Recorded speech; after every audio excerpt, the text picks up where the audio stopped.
Welcome to October 20th. Jack Frost is a tricky fellow. Watch him turn your garden yellow. Now, no real hope of yellowing here. Everything is still plenty green, and it is as warm as a summer's day.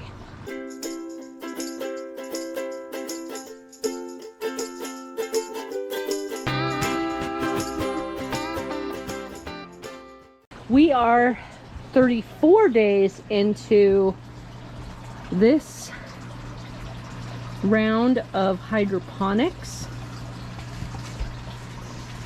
This is definitely the biggest. These are all mustard, and these are Asian greens. I have lost one to a snail, but I think I finally found most of them. My trap caught two, and now my little trap is starting to mold over, so I think I may have solved the snail problem. But now it is time to check out the reservoir. Well, first, see how much water's in it. No, goodness.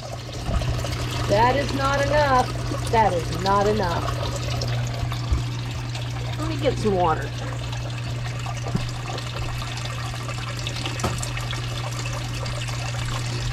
So I'm going to have to fill this up, and then I'm going to have to wait a few minutes for it to all circulate through the system, and then we can test it.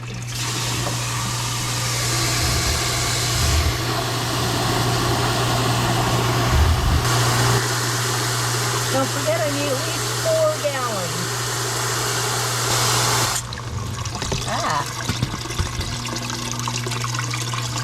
Again? Roar! This is... I think the filter may be aging.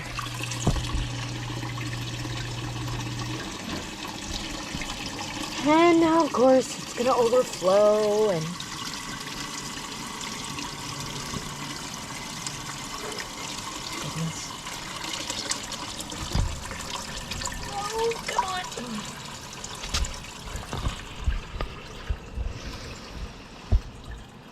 See.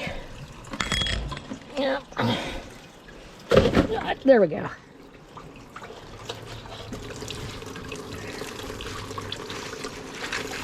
What's in there? Anything? Nothing. So, this filter is just aging badly. I'll rinse it out.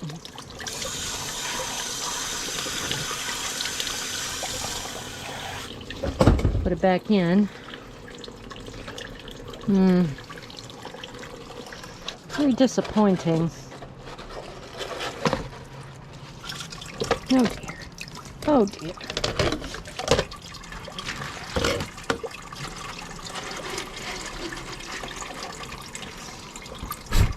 Get in there.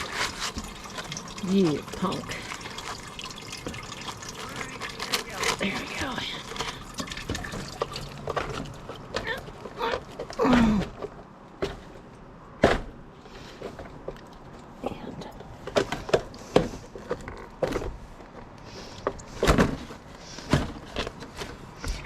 Sure that's there. Turn it back on.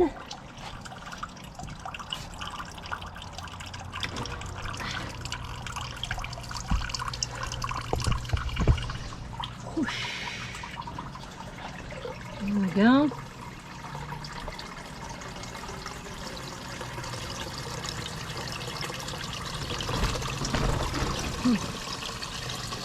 Strawberry is still very happy.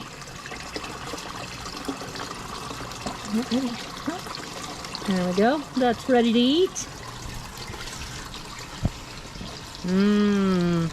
Yummy strawberry. Maybe not with gum.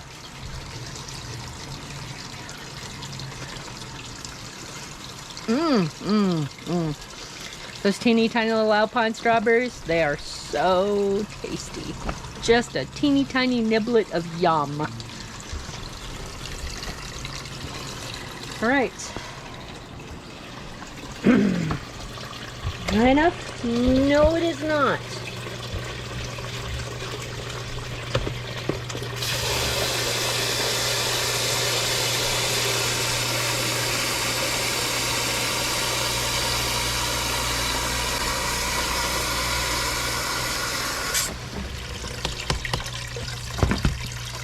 Oh, all right, that is high enough.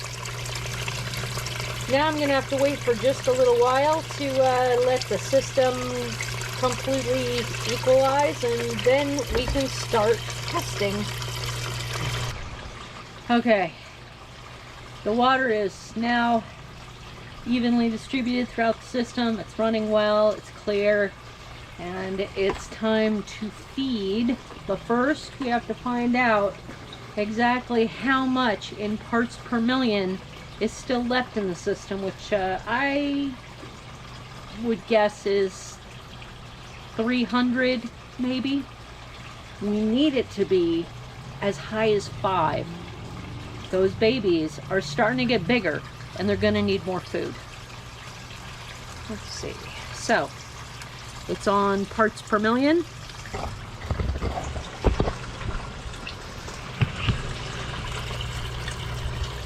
See.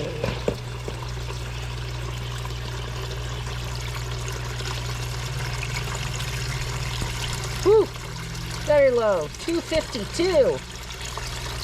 And just for shits and giggles, let's see what the pH is.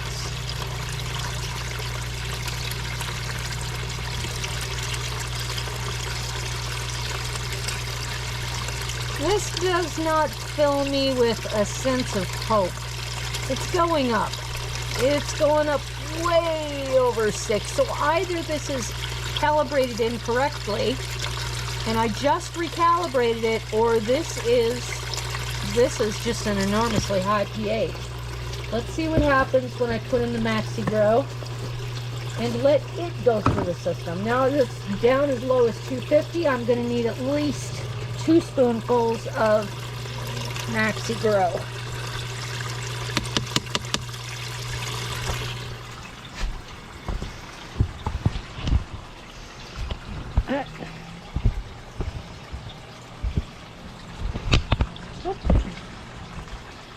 Okay, remember, MaxiGro is a complete powder.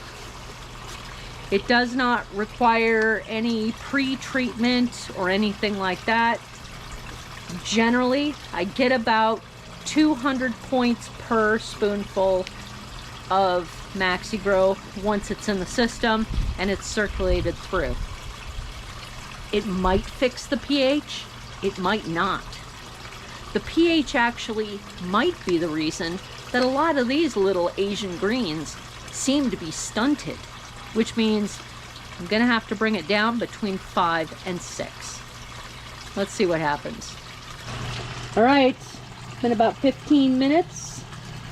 Let's see.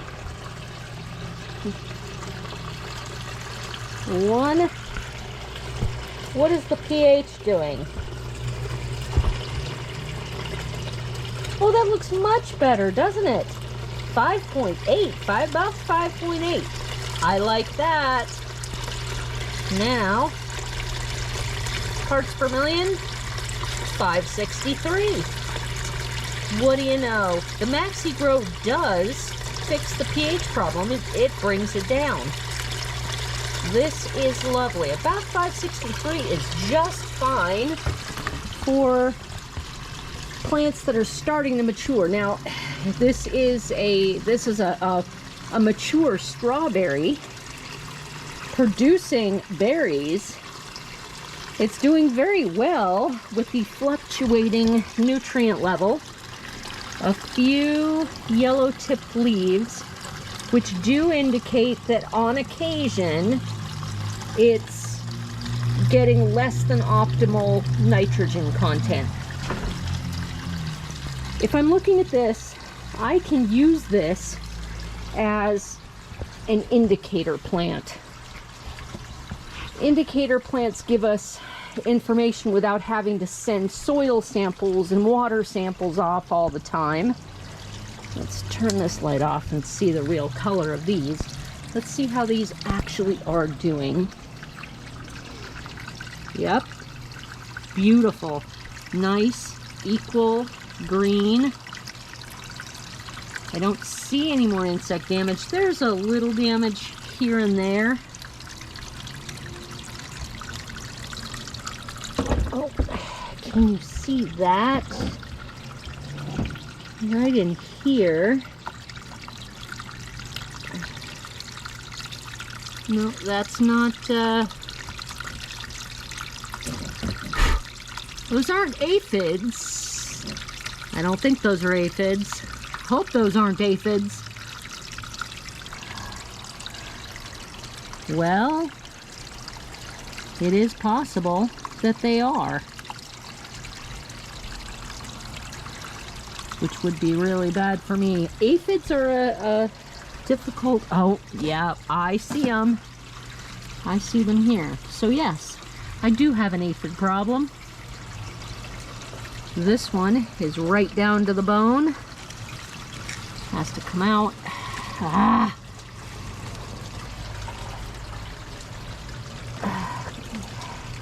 Less than optimal roots on that one. Yeah, I am going to have to address the aphid problem immediately. And unfortunately, I can't just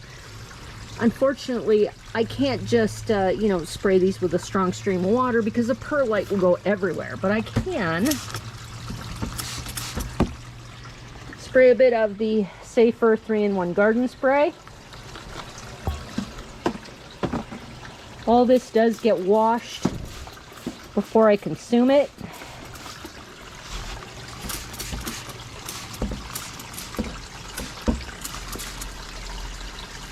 There we go. Rocks. Okay. And I'll leave the greenhouse open to air for a while. I will turn the fan on fan. And come on. Put the heater there. There we go.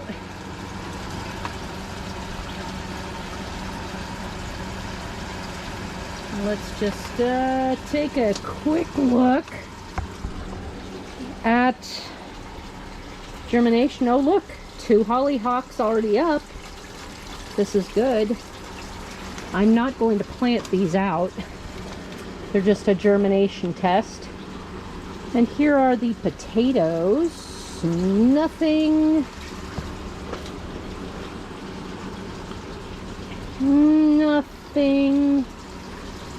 at all.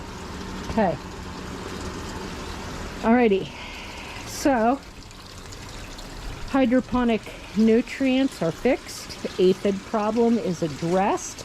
There are no aphids on the strawberry. I took a good long look at it. MaxiGro. Need to put this away from the system. Unfortunately, MaxiGro will clump together really easily. So keep it in a good watertight container and make sure you move it every day.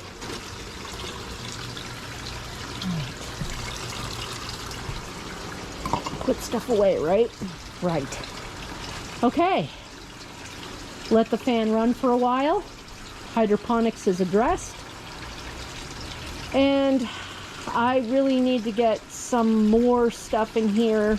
I have an entire 2 of these to fill, and I need to get the wheat back in, but I'm still struggling with figuring out my